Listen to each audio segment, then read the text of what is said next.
menindaklanjuti laporan polisi model A. Kemudian tanggal 11 Juni 2021 pukul 16.00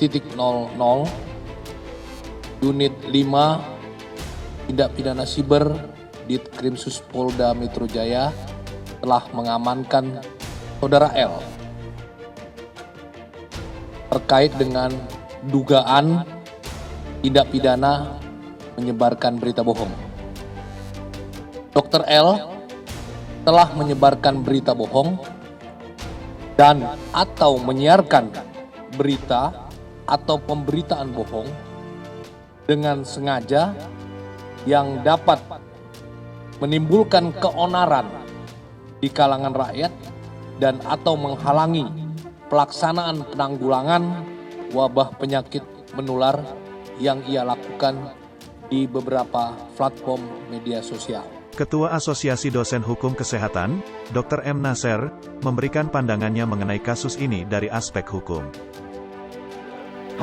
Banyak sekali dokter yang marah, sangat marah dengan statement-statement yang salah ini. Pertama itu. Yang kedua, ilmunya ini sebetulnya tidak ada, terbatas. Dia sebut-sebut asidosis laktat itu interaksi obat dan sebagainya. Itu ilmunya cuma sampai di situ. Dia belum tahu itu badai sitokinin. Dia belum tahu berbagai hal yang begitu tinggi, yang begitu jauh. Yang dia tidak, seperti tadi Dr. Tita sebut, dia menyebut obat-obat yang tidak ada hubungan. Itu menunjukkan bahwa orang ini tidak beres. Itu. Jelas ada 3 pasal yang dapat digunakan. Yang pertama itu adalah Pasal 77 Undang-Undang 24 tahun 2007 tentang bencana. Di sana disebut bahwa setiap orang ya atau barang siapa yang menghalang-halangi akses dalam penanggulangan bencana itu diancam hukuman 3 sampai 6 tahun. Kemudian yang kedua tentu Pasal 14 Undang-Undang Wabah menghalang-halangi pelaksanaan penanggulangan wabah. Itu ancaman hukumannya 1 tahun, denda 1 juta. Kemudian pasal 93 Undang-Undang Karantina Kesehatan, itu menghalang-halangi pelaksanaan karantina kesehatan. Dia menghalang-halangi orang lain untuk katakanlah melakukan upaya penanggulangan secara sistematis karena pendapat-pendapatnya yang tidak benar. Ini juga ancamannya 1 tahun, cuma dendanya naik menjadi 100 juta. Kita nggak tahu orang ini benar dokter apa enggak karena dia tidak tahu skema pendidikan dokter. Jadi kita tes, kamu pendidikan apa gitu. Terus dia bilang, saya S1 dokter, koas S2. Lah koas kan bukan S1, ya ngelantur. Jadi kita curiga orang ini ngaku-ngaku dokter. Nah ternyata pada waktu ajakan di MKEK dia menolak. Padahal yang ngajak langsung ketua MKEK. Tolakan itu juga berbuah tantangan. Intinya dia nggak setuju dengan IDI dan ingin membubarkan IDI. Lalu di Minggu jam 4 sore, Polda Metro Jaya Cyber yang Divisi 5 itu Pak Rovan Kasubditnya menjemput beliau di sebuah apartemen di daerah Jakarta. Dan di situ saya bersaksi sebagai saksi ahli karena saya sebagai tim tenaga ahli Kementerian Kesehatan, SK saya masih aktif dari jam 8 malam sampai jam 2. Itu saya saksi bersama Dr. Pukovisa Ketua MKEK dan bersama Dr. Adib.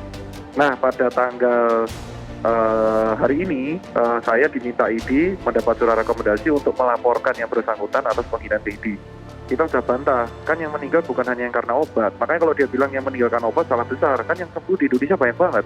Kalau gitu kita udah bisa bantah. Kalau kamu bilang kayak gitu, berarti kita kan discuss nih, kalau kamu bilang kayak gitu berarti semua yang kena obat logikanya meninggal. Nah ini yang kena obat, yang sembuh nyaris 90% gitu kan. Terus yang meninggal juga ada yang di isoman yang nggak dapat obat. Kamu harus revisi pendapat itu. Dia nggak mau. Kita udah bujuk, kamu nggak mau gitu. Kita udah santai banget loh. Kamu harus revisi statement ini karena yang meninggal di isoman banyak loh. Kita sekarang nomor 1 di dunia dan yang meninggal di isoman banyak. Dan yang meninggal di isoman itu kan nggak dapat obat karena nggak dapat rumah sakit, nggak dapat oksigen, antrian banyak. Terus yang sembuh pun banyak banget gitu loh. Jadi kalau statement dia tidak bisa dipertanggungjawabkan dan metformin itu obat diabetes mellitus, makanya apa hubungannya metformin sama obat COVID, obat pengurang gejala COVID, terus obat TBC itu kan diberikan TBC, tidak diberikan ke obat-obat tidak diberikan ke pasien COVID 4RAZ 2RE itu. Makanya kita bingung banget sama statement orang ini dan dia sampai yang paling fatal, dia mengemukakan memberikan vitamin C tiap tiap jam tuh 1 gram, padahal batas maksimal manusia tuh 2 gram per hari. Itu bayangin kalau yang percaya, wah. Dan awal mula kita jujur ini kelemahan kita adalah nunggu viral dulu. Saya sendiri sudah berniat melaporkan ini dari bulan melaporkan tuh bukan artian hukum ya. Saya melaporkan ke Pak Menkes itu sama Ketua ID dari bulan Januari. Ini tolong dong di take down kita buat klarifikasi, dibiarkan. Baru viral tuh kemarin ketika video Ibu Lu itu dipercaya sampai warga desa. Sampai warga desa nggak pakai masker, mendebat nakes dan dia bilang ngapain pakai masker? Kan dokter TikTok yang bilang COVID nggak ada. Wah kacau balau. Di sini adalah kita uji pemerintah dan kita apresiasi banget langkah cepat Polda dan Polri untuk menangkap. Kenapa? Biar jerah. Kita sadar nggak sih kenapa kita selama hampir 16 bulan ini nggak kelar-kelar COVID? Karena warga kita itu terkena informasi yang salah. Kenapa informasi yang salah ini dipercaya? Kita juga nggak tahu. Informasi yang salah ini tuh sangat mudah beredar di media sosial. Dan luar biasanya ketika saya klarifikasi, serangan dari akun fake account, saya dituduh dokter cebong lah, saya dituduh dokter, ada yang sampai saya capture, saya dituduh dokter PKI lah, dokter pemuja setan, dokter dajjal. Jadi yang saya curiga sampai saya konsultasi ke teman-teman polisi adalah ini lu itu siapa, sampai ketika diproses aja sampai yang menyerang fake account, dan serangan itu masif ke ID sama ke saya sendiri, padahal kita kan saksi. Nah, yang kita khawatirkan adalah masa sih kita nggak mau pandemi ini selesai gitu loh.